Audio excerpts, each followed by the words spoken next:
What's good, YouTube? Project Karma back at it again with another video, and we're saying our top 5 anime characters of 2021. If you guys have a favorite anime character of 2021, go ahead, drop it down below, and get started. Alright, so for our first person, we have Ruben. Go ahead, introduce your guy. Me? Yeah, shout out to Khalil. But I approve. my man. So my character that I chose was Rudy. Is from Jobless Reincarnation. He just looking at him as a character, I just really can't see there's nothing not to like. He just seemed kind of natural to me. He's a 40-year-old dude in a young kid body, just like trying. He has a second chance at life. Who don't like, what I'm saying? Who hasn't wished for a second chance at life? He trying to make sure he don't ruin this one, but he still has like all the qualities and stuff that an old man would, especially one of his nature that was just like a neat in the house, and like he kind of perverted, and like people be perverted out here, you know what I mean? Like he seemed real. He seemed real, and he doing like his best. He got over his trauma by going outside, like actually like making the best of it, and I can respect that. Yeah, I can see why he's on this list. I feel like Rudy has a good moral compass towards that, outside of him being pervy and everything else. I feel like him trying to save that guy's legacy, trying to fix it and everything else is a really good play on his character as it's written and stuff like that. And I also like the fact that he's not really kiddie, even though he did get his a second chance at life. Some characters tend to get really kiddie and stuff like that, so I can understand why he's on this list. Like be childish about it. And shit like that.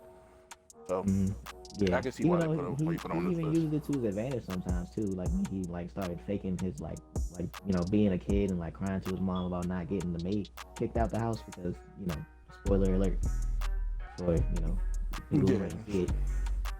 But yeah, like that part. So I think he's a really good character. Yeah.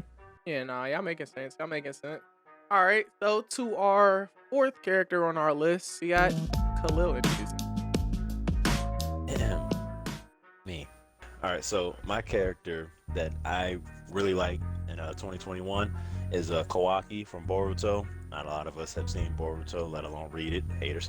But a quick little synopsis on who Kawaki actually is.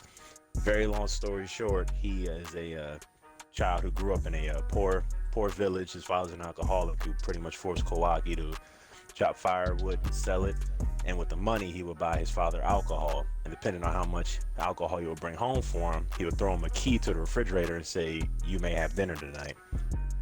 And the main villain actually came to Kawaki's house after figuring out he was compatible for a experiment that they're doing, and his father actually sold Kawaki off to this villain. And then Kawaki managed to escape after all these years of being a test subject and essentially a test tube baby. After surviving an experiment, he managed to escape, and then that's where Boruto and his squad discovered him laying in a forest unconscious. He wakes up, he starts raising hell, and he actually kills somebody. Like, he obliterates him into nothing but dust. And now he's currently living in the village where Naruto plans on adopting him and taking him in to raise him as his own. Yeah, no. So I mean, I understand why you chose Kawaki for your the character choice. I feel like he is the person that everybody's kind of been waiting to see from the very beginning of the episode. So to finally see him now and playing out in episodes going forward, I feel like he's kind of changed the tone as far as the series has gone to, because in the beginning it seemed really kiddie, but like you said, this man basically obliterated somebody, like, and they kind of had an altercation before nonetheless too. So just to see, no F's given, he was just like, yeah, you know what, I think I'm tired of you, I'm about to erase you off the face of the earth type of stuff.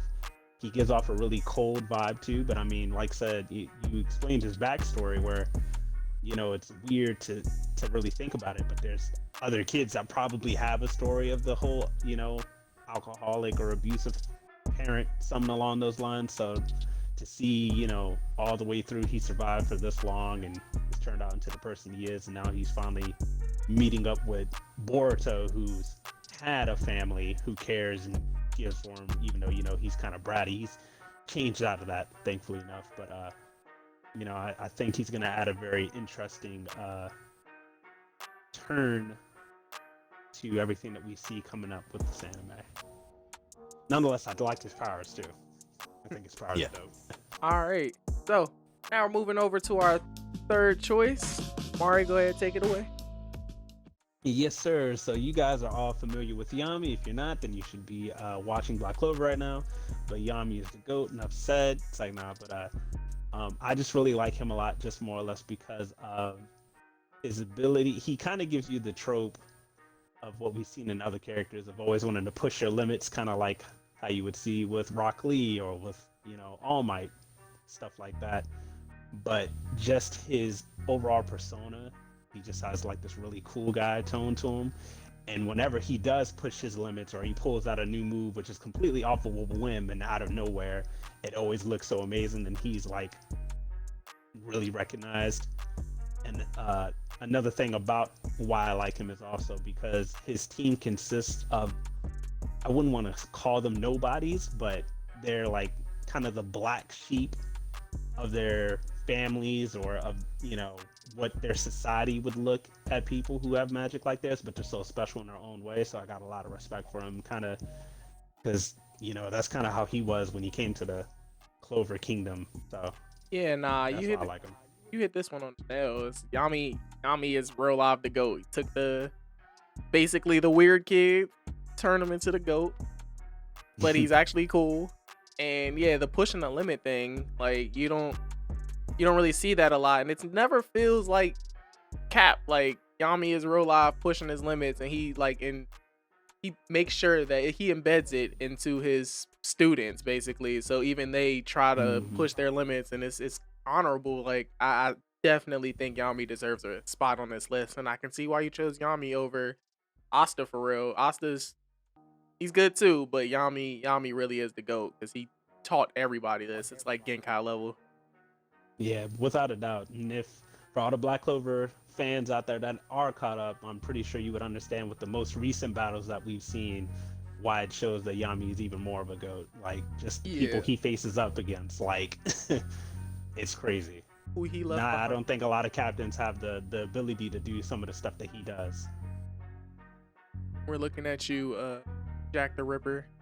But let's go ahead and move over to the next one, which is mine. I chose Aaron as my best character for 2021. I know he was getting a lot of hate in the beginning, and a lot of you guys already know Aaron's backstory, so I'm not going to go through it, but that boy's done a lot this season. And even though I don't know how it's going to end because I'm an anime only watcher, I think that Aaron has held his own to be our number 4 spot for this list. Just everything he's done so far, and he beat up Armin. I gotta throw my slugs in there. Like, my boy's been goated so far, and he's leaving us all waiting to see what's gonna happen next this season. So that's why I chose Aaron for. I agree. Well, if we're gonna like slide away the whole beating up Armin thing, I understand. Because I bangs with Armin, but I would say Aaron's definitely the better character. He's just top dog right now, doing everything he just basically wants to do that he thinks is right.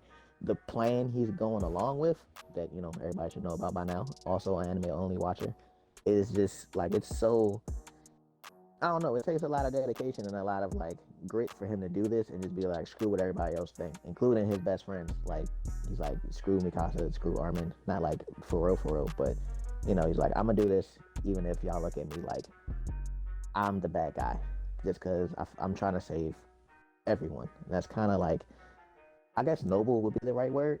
Mm-hmm. Even though he kind of seems like he's being a jerk right now, I think he got like a good cause. Nah, I agree. Aaron, I feel like Aaron speaks for himself, so I agree with you completely. Yeah, and the savagery helps. So. Oh yeah, insert clip. Right. Yeah. But yeah, let's go ahead and move over to our honorable mentions before we get to our 5th pick.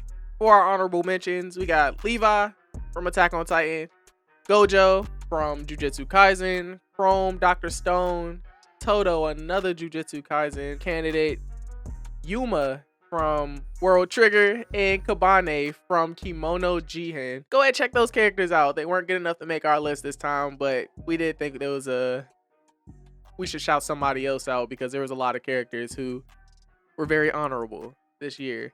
But let's go ahead and hand it over to our last one for the 5th pick, and go ahead, take it away. For this list, I picked Yuji. I feel like Yuji is a model character, mysterious backstory, really strong, has good morals and good goals and stuff. You know, saving people and protecting the weak for his grandfather and stuff like that.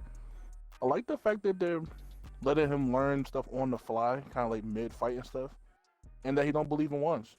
I don't think I've seen Yuji fight anybody one-on-one but Junpei in the beginning, and that was barely a fight. I don't think that man believe in ones. So I respect it. I think Yuji is definitely a top tier character, and why I chose him for this list. Best of friendo. I'm going to piggyback on what you said, and I'm going to wholeheartedly agree. Yuji, it's really hard to write an anime character as fun and likable as Yuji is, because for some reason to me, he stands out like he's a character outside of the box. And you don't see too many people like that, because it's like, yeah, he has that, I want to protect my friends, but he's not annoying about it. Right. And That's right. You ain't wrong. and it's also good to see that when it comes to actually getting down to business, as we saw with Mahito, when he decided enough is enough, he tossed his morals into the wind and said, I have to kill this guy because he's dangerous. He got to go. Yeah. No, I feel that. I understand this. I feel like that, and the fact that he had to kill the other at the end. No one put any spoiler, but he had to kill 2 more people. Yes, that the were more brothers. so, Yes. Yeah, more so still were humans also, but it had to be done, so he did it anyway. So I feel like his goals and his morals are really strong as a character, as a whole. I liked how he left them, laying up against each other. Even though they were dead, you still let them rest in each other's arms as he walked away. And you can tell he definitely felt strongly about that, because he was talking in a bar about it, saying, I killed people today. And she was like, hey, we're accomplices. It is what it is. That's our field of work. Yeah, fair enough. Yeah, I definitely agree with y'all. But let's see if YouTube agrees with us. Don't forget to comment down below who you guys think the top 5 best characters of 2021 so far. Let us know who you think down below, and we'll catch you guys out on the next one. Peace. Like the video, Rokershi. No, literally. Like the video right now.